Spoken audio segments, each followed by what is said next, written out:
Hi friends, நம்ம விஜய் மல்லி ஸ்டோரியில் எப்படியாவது இந்த கவின் வந்துட்டு பார்த்தீங்கன்னா அரெஸ்ட் ஆயிடுவாங்க அப்படிங்கிற மாதிரி தான் தெரிய வருது.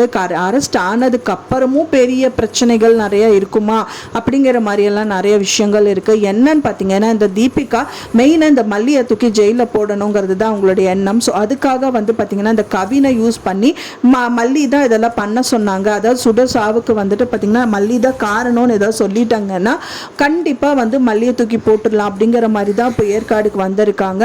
ஆனா கவின் வாயிலிருந்து மல்லின்னு வராம சுடர் வந்து உயிரோட தான் இருக்காங்க அப்படிங்கிற ஒரு விஷயம் மட்டும் வந்துருச்சு அப்படின்னா மல்லி வந்து காப்பாற்றப்படுவாங்க அப்படின்னே சொல்லலாம். ஸோ இந்த ரெண்டு விஷயத்துல என்ன வந்து நடக்க போகுது, ஃபர்ஸ்ட் கவின் மாட்டுவாரா இல்ல அவங்க போலீஸ் வரதுக்குள்ள இவர் தப்பிச்சு ஓடிடுவா அப்படியாங்கிற மாதிரி நிறைய விஷயங்கள் வந்து அங்க நடந்துட்டு இருக்கு.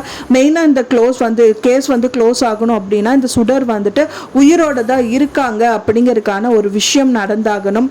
அப்படியே கவினே சொல்லாட்டாலும் ஏற்காட்டில் எப்படியாவது எதிர்ச்சியோ மல்லியா பார்த்துட்டாங்க அப்படின்னாலே இந்த பிரச்சனை எல்லாமே சால்வ் ஆகிடும். மல்லி வந்துட்டு அவள் சாகவே இல்லை, அவள் ஏற்காட்டில் தான் இருக்கா அப்படின்னு வந்து தெரிய வந்துருச்சு அப்படின்னாலே இந்த கேஸ் என்னதான் அவங்க தீபிகா வந்து கங்கணம் கட்டிட்டு மல்லியை வந்து ஜெயிலில் அரெஸ்ட் பண்ணணும்னு நினச்சா கூட நடக்க முடியாது.